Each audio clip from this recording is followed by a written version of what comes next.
안녕하세요, 블랙사입니다. 자, 오늘도 한국 증시는 폭탄을 맞았습니다. 자, 삼성전자도 피해갈 수가 없었는데요.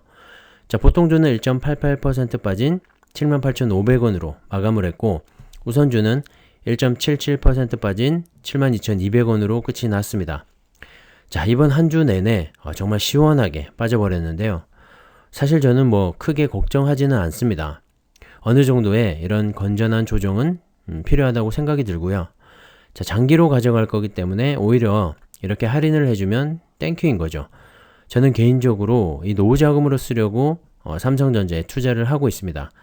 그래서 당장 빼서 쓸 돈이 아닌 여유 자금으로 투자를 하고 있고요. 자, 삼성전자의 비전과 미래 성장성, 그리고 이 4차 산업혁명에 딱 맞는 그런 포트폴리오를 이 삼성전자가 구성을 하고 있기 때문에 전혀 걱정하지는 않습니다. 자, 주가가 좀 밀리면 어떤가요, 여러분? 어차피 팔 것도 아닌데 이럴 때 싸게 줍줍하면서 수량을 늘리는 재미를 느껴보셨으면 합니다. 자, 지금 마이너스 구간에 계신 분들이라도 너무 걱정하지는 마시고요. 자, 삼성전자 곧 상승을 할 겁니다. 다들 힘내시고요. 삼성전자에 정말 오늘 좋은 소식이 하나 떴습니다. 자, 오늘 경기도 평택의 삼성전자 반도체 공장에서 문재인 대통령이 참석한 정부에서 이 K반도체 전략을 발표를 했습니다. 자, 미국에 이어서 한국에서도 이 반도체 관련 사업 육성과 지원을 위해서 정부에서 세제 감면과 지원 대책 등을 발표를 했는데요. 내용이 정말 좋습니다. 자, 내용을 한번 살펴보면 기존의 세액 공제 혜택을 나눌 때 일반과 신성장, 원천 기술 등의 이런 두 가지로 구분을 했었는데, 자, 이번에 새롭게 핵심 전략 기술을 추가해서 세제 공제 혜택을 좀 높였습니다. 자, 그래서 R&D 투자 관련해서는 대기업의 경우 최대 30에서 40%의 이런 세금 감면 혜택이 주어지고, 자, 시설 투자와 관련해서는 기존의 최대 3%에서 2배가 늘어난 6%까지 세제 감면 혜택을 받을 수 있게 되었습니다. 자, 예를 들어서 이 삼성전자가 1조 원을 이 핵심 전략 기술 R&D에 투자를 한다고 한다면, 자, 최대 4천억까지 세금을 깎을 수 있다는 말이 됩니다.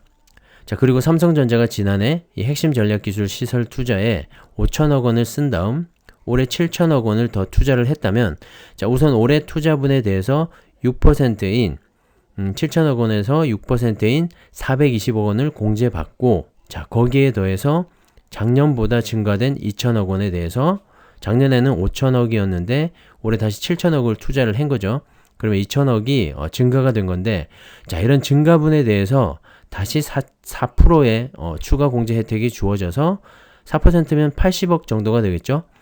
그래서 420억과 80억을 합친 총 이 500억 원의 세금 공제 혜택을 받을 수가 있게 됩니다. 자, 기존의 이 세제 공제율과 비교를 해보면 확실히 기업 입장에서는 투자할 맛이 나는 혜택이 아닐 수가 없습니다. 자, 그뿐만이 아니라 정부에서도 이런 설비 투자 특별 자금을 신설을 해서 1조 원 이상의 금융 지원을 제공하고 용수와 전력 등 이런 인프라를 함께 지원하기로 했습니다. 자, 경기도 용인과 평택 등 이런 반도체 단지에 10년치 공업 용수 물량을 확보를 했고, 자, 소재 부품 장비 이 특화 단지에 송전선로를 설치할 때 최대 50%를 지원을 한다고 밝혔는데요. 정부에서도 우리나라의 핵심 산업인 이런 반도체를 뺏기지 않으려고 작심하고 정책을 펼쳐나가려는 것 같은데, 자, 삼성전자로서는 대규모 투자를 앞두고 있죠. 호재가 아닐 수가 없습니다.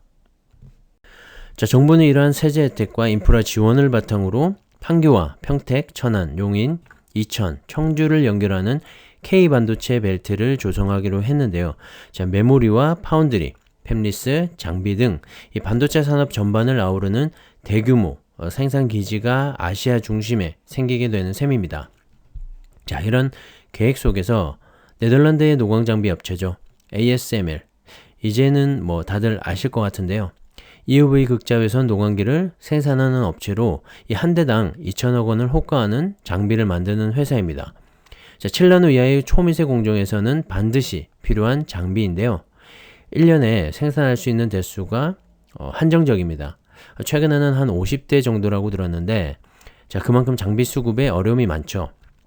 자, 특히 이 장비 도입의 수량만큼 이 초미세 공정에서 생산되는 캐파 또한 결정이 되기 때문에, 가격을 떠나서 물량 확보가 시급한 상황인데요.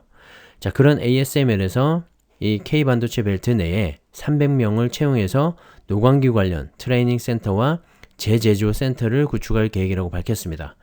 자, 바로 경기도 화성에 2025년까지 총 2,400억 원을 들여서 첨단 EUV 클러스터를 조성하기로 한 건데요. 제 개인적으로 생각하기에 정말 큰 호재 중에 하나라고 생각을 합니다. 자, 아마도 지난번에 삼성 이재용 부회장이 ASML을 방문을 했었죠. 그리고 ASML에서도 한국을 방문해서 이 삼성전자와 미팅을 가졌었는데, 자, 여기서 어느 정도 정책적인 이런 협약이 이루어지지 않았나 하는 생각이 듭니다. 자, 향후 이 초미세 공정이 더욱더 심하게 될 텐데요. 자, ASML이 한국에 이런 클러스터를 구축하게 되면서 삼성전자에게도 유리하게 작용을 하지 않을까 하는 기대를 해보게 됩니다. 자, 삼성전자로서는 파운드리에서 뿐만 아니라 메모리 반도체, 그 메모리 반도체 생산 공정에서도 현재 ASML에 이런 노광 장비가 필수이기 때문에 다른 경쟁사보다 더 많은 장비 확보가 필수죠. 그리고 앞으로 삼성의 이런 투자 확대와 공장 증설에 따라서 그에 걸맞게 도움을 크게 받지 않을까 하는 생각입니다. 자, 그리고 ASML 뿐만 아니라 반도체 식각 분야에서 첨단 기업이죠. 램 리서치 또한 여기에 위치를 하고 있는데요. 자, 2025년까지 생산 능력을 2배로 확대시킨다고 합니다. 자, 이렇게 전 세계적인 기업을 우리나라에 유치함으로써 정말 반도체 강국으로의 면모를 다시 한번 뽐낼 수 있지 않을까 하는 기대가 됩니다. 자, 이런 정부의 적극적인 지원에 힘입어서 삼성전자에서도 투자 계획 규모를 확대를 했습니다. 지난 2019년도였죠. 시스템 반도체 비전 2030 발표 당시에 133조 원을 투자를 해서 2030년 시스템 반도체 세계 1위를 달성하겠다고 했었는데요. 자, 오늘 발표에서 추가로 38조 원을 더 투입하기로 결정을 했습니다. 자, 그래서 2030년까지 총 171조 원의 투자를 해서 파운드리 공정의 연구개발과 생산 라인의 추가 건설의 속도를 낼 것으로 보이는데, 자, 최근에 경쟁업체죠. TSMC와 인텔 등의 이런 공격적인 투자 계획 발표가 있었는데 삼성전자도 가만히 있을 수는 없겠죠. 자, 그보다 훨씬 더 큰 규모의 그런 투자 계획을 가지고 있을 거라고 생각을 했었는데, 자, 드디어 오늘 발표를 하게 된 겁니다. 자, 개인적인 생각으로는 추가된 금액에서 어느 정도는 미국 향으로 빼서, 자, 현재 미국에 증설하는 공장의 규모가 19조 원 정도가 예상이 되죠. 자, 그보다 더 늘어날 것으로 생각이 됩니다. 자, TSMC도 미국에 공격적인 그런 투자를 계획하고 있기 때문에 삼성전자도 기존보다는 더 높은 그런 금액의 투자 계획을 발표하지 않을까 생각이 됩니다. 자, 20일 날, 다가오는 20일이죠.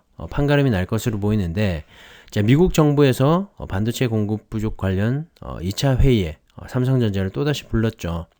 여기서 삼성전자의 대규모 투자 계획이 발표가 되고 다음 날이죠. 21일 날 한미 정상회담이 열리게 되는데, 자, 거기서는 뭐 화기애애한 그런 분위기를 연출하지 않을까 하는 생각이 듭니다. 자, 그리고 삼성전자의 평택 3라인이 지금 한창 건설 중에 있는데요. 자, 계획보다 조금 더 빠르게 2022년 하반기에는 완공을 하고 시생산에 들어갈 수 있도록 할 예정이라고 합니다. 자, 최근에 반도체 부족 사태로 인해서 기존의 계획보다 좀 더 당겨서 빠르게 진행을 하려고 하는 것 같은데 나쁘지 않죠? 자, 여기서는 극자열산 EUV 기술이 적용된 14나노의 D램과 5나노의 시스템 반도체를 생산할 계획입니다. 정말 앞으로 삼성의 미래를 책임져줄 핵심 제품을 생산하게 되는 건데요. 삼성의 미래가 밝게 느껴지는 이유이고 제가 삼성에 투자를 하는 그런 이유이기도 합니다. 자, 그리고 차세대 D램에 EUV 기술을 적용하고 메모리와 시스템 반도체를 융합한 고대역폭의 메모리와 이 D램의 용량 한계를 극복할 수 있는 CXL D램 등 이 미래 메모리 솔루션 기술 개발도 함께 진행을 하고 있기 때문에 지금의 삼성전자 주가는 정말 가장 저렴한 구간이라고 감히 말씀을 한번 드려보겠습니다. 자, 최근에 이재용 삼성전자 부회장의 사면과 관련해서 말들이 많죠.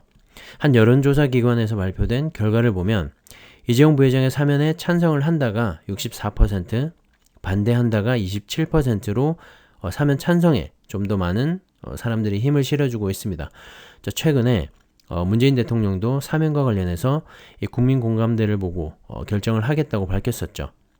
현재 이재용 부회장의 잘못을 부정하는 건 아니지만 우리나라 경제와 반도체 산업의 이런 일대 기로에서 어느 정도 결단이 내려지지 않을까 생각을 해봅니다.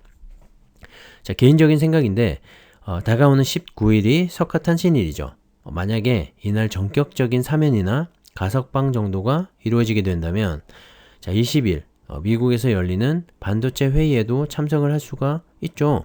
가능성이 있습니다. 자, 이번에 삼성을 비롯해서 SK와 LG 등 대규모 경제 사절단이 함께 동행을 하게 되는데요. 과연 그렇게 될지 한번 지켜보는 것도 하나의 관전 포인트가 될 것 같습니다.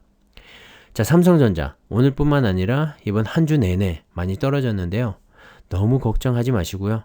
수량을 좀 더 늘려가 보시기를 추천드리겠습니다. 삼성전자 정말 한방 크게 터질 것 같은 예감이 듭니다. 자, 오늘 하루도 수고 많으셨고요. 여기까지 하겠습니다. 감사합니다.